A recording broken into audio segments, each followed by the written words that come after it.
ดีครับก่อนสวัสดีครับวันนี้ซูนมากินข้าวนะครับนะนี่แล้วก็ซูนข้าวผัดนะครับข้าวผัดแม่ผัดให้ร้อนๆเลย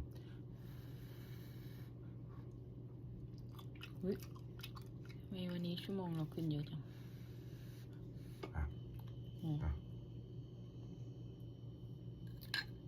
เกือบ2,000แล้วเนี่ยทำไมวันนี้ชั่วโมงขึ้นเยอะจังเยอะมันมารวมกันดีมั้งแค่ครึ่งทางหรอเราคิดว่าวันนี้จะไม่ได้เยอะนะเนี่ย1,900อร่อยใช่ไหมล่ะ1,850นี่มีมะม่วงเลยนะวันนี้ได้เกือบ100 ชั่วโมงแล้ว